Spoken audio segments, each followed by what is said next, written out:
लालच में आ गए। पंडित जी ने कहा आज से अच्छा शुभ मुहूर्त कभी हो ही नहीं सकता। तो उस दिन अष्टमी थी और उसी दिन से उस अष्टमी को गोपाष्टमी के नाम से जाना जाने लग गया।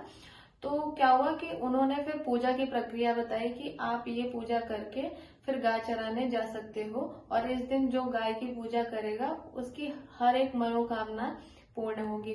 तो इस पूजा की प्रक्रिया ऐसे होती है कि सुबह प्रातःकाल उठना है, गाय को स्नान इत्यादि करा के उनका श्रृंगार करके और उनका जो उनको हरा हरा चारा गुड़ अन्य चीजें देके अगर वो चरने जा रही हैं तब आप उनको चराने जाएंगे, अगर नहीं जा रही हैं तो आपके यहाँ रहती हैं फिर आप हर तरीके का मिष्ठान भोग आदि बना के फिर दिन में आप हवन यज्ञ आदि करा के पंडित को और ब्राह्मणों को भोजन आदि करा के दिन की पूजा समाप्त करेंगे आप। और उसके बाद शाम के टाइम पे फिर आप गौ माता के चरण पखारेंगे और फिर उनको उनकी आरती करके फिर जो है हरा चारा डाल के फिर पूजा समाप्त होती है, तब आप आगे बढ़ सकते हैं। ऐसी इसकी प्रक्रिया है, पर इसका महत्व तो हमारे यहाँ बहुत ज्यादा है। पर प्रॉब्लम यह है कि अभी अपने यहाँ इस त्योहार को बहुत कम लोग जानते हैं। पिछली बार कुछ जगह पे गोपाष्टमी मनाई गई, जितनी हमारी गौशालाएं थी उन गौशालाओं में गोपाष्टमी मनाई गई।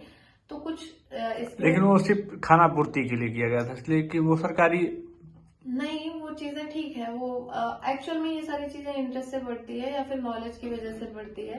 तो इंटरेस्ट अपने यहाँ बहुत कम रह गया है, पर नॉलेज बढ़ाने की जरूरत है जिससे हम इनको सेव कर पाएंगे, हमारे यहाँ की नस्लों को बचा पाएंगे और इनसे जो लाभदायी चीजें हैं वो जन तक पहुंचाएंगे। कहीं ना कहीं जब इन चीजों को लोग जानेंगे तो शायद है कि इन पे जो अत्याचार हो रहे हैं शायद उसमें थोड़ी बहुत कमी आए और लोगों में थोड़ी दया भावना जगे या फिर भक्ति में कुछ हो जाए, इसकी वजह से हम बचे। तो हमारा तो फोकस फिलहाल यही है कि इनको किसी भी तरीके से सेफ रखा जाए। तो एक रास्ता मैंने ये भी ढूंढा है और मैंने बहुत सारी डिटेल इसमें देख सकते हाँ हैं मैंने ये किया है। ये मेरी पूरी कॉपी भरी है सिर्फ इन्हीं की नॉलेज से। तो ये मैं करती हूँ और ये नेक्स्ट प्रोजेक्ट भी मेरा होगा। और प्रोजेक्ट के बारे में मैं आपको अगले वीडियो में जरूर बताऊंगी। आप प्लीज मेरा अगला वीडियो जरूर देखिएगा और इसको ध्यान से सुनिए, क्योंकि आप लोग मेरे काम को देख के मुझे लगता है कि शायद इंटरेस्टेड होते हैं एनजीओ के काम में। तो शायद है कि आपको बहुत सारी अच्छी नॉलेज मिले जिससे आप एनजीओ का काम अच्छे से कर पाए।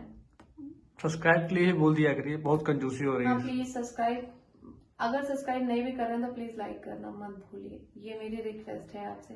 ज्यादा मत मदद करिए, थोड़ी मदद करेंगे उसमें ही अपना गौशाला मजे से चलेगा।